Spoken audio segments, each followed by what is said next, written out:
Hi friends, welcome to YV creations. నేను మీ వెంకట శివ. ఈరోజు మరో కొత్త అప్డేట్తో నేను మీ ముందున్నాను.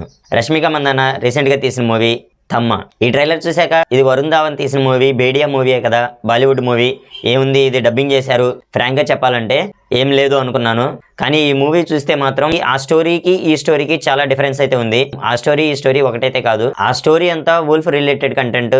వీళ్ళు వ్యాంపైర్స్, ఈ వ్యాంపైర్ అనేది ఎలా పుట్టారు, వీళ్ళు అసలు ఎందుకు వచ్చారు భూమి మీదకి, వీళ్ళ జాతి ఎలా మొదలైంది అనే దానిని చాలా క్లియర్గా చూపించారు. వీళ్ళ జాతి నిజంగా ఉందా లేదా అనేది అయితే తెలియదు, కానీ ఈ మూవీ చూశాక నిజంగా ఇలా జరిగి ఉంటుందా అన్నట్టుగా అనిపిస్తుంది.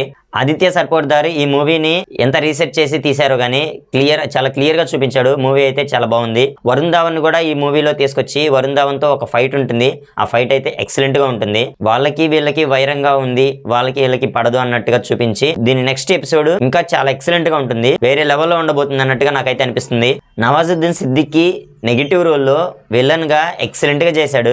ఏంటో కానీ ఈ వ్యాంపైర్ రిలేటెడ్, వూల్ఫ్ రిలేటెడ్ ఇలాంటి రిలేటెడ్ మూవీస్ మన ఇండియన్స్ ఇష్టపడతారు, కానీ ఇండియన్స్ తీస్తే మాత్రం ఎంకరేజ్ చేయరు. హాలీవుడ్ తీస్తే మాత్రం ద వూల్ఫ్, వ్యాంపైర్ డైరీస్ ఇలాంటి మూవీస్ మాత్రం వెబ్ సిరీస్లు అయితే బాగా చూస్తారు, బాగా ఫేమస్ అవుతాయి. ఇండియన్స్ ఇలాంటి మూవీస్ తీస్తే మాత్రం ఇలా ఫేమస్ అయితే చేయరు. ఈ మూవీ అయితే చాలా బాగుంది. ఇండియన్ డైరెక్టర్ చేసిన మూవీ హాలీవుడ్ రేంజ్ లో ఉంది. ఆయుష్మాన్ ఖురానా అండ్ వాళ్ళ ఫాదర్ క్యారెక్టర్ దగ్గర ఆ స్టోరీ అయితే కొంచెం స్లోగా నడుస్తూ ఉంటుంది.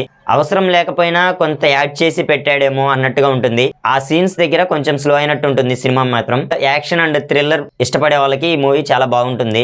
ఈ మూవీ చాలా బాగా నచ్చుతుంది కూడా. ఈ సినిమా లాస్ట్ లో క్లైమాక్స్ ఫైట్, ఆ ఫైట్ మాత్రం వేరే లెవెల్లో ఉంటుంది. గూస్ బంప్స్ వస్తాయి ఆ టైంలో.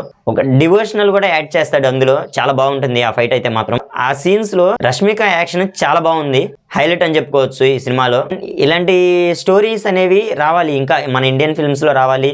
మన ఇండియన్ ఫిల్మ్స్ అనేవి డెవలప్ అవ్వాలని కోరుకుంటున్నాను. ఇంతగా టెక్నాలజీ పెరిగింది, ఏఐ పెరిగింది, ఇంకా మంచి మంచి గ్రాఫిక్స్ తో విఎఫ్ఎక్స్ యూస్ చేసి ఇంకా మంచిగా ఉండాలని కోరుకుంటున్నాను. ఈ మూవీ మీరు చూసినట్టయితే మీకు ఎలా ఉందనేది కింద కామెంట్లో చెప్పండి. ఈ వీడియో నచ్చినట్లయితే లైక్ చేసి షేర్ చేయండి. ఇలాంటి కొత్త వీడియోస్ కోసం నా ఛానల్ సబ్స్క్రైబ్ చేయండి. Thanks for watching.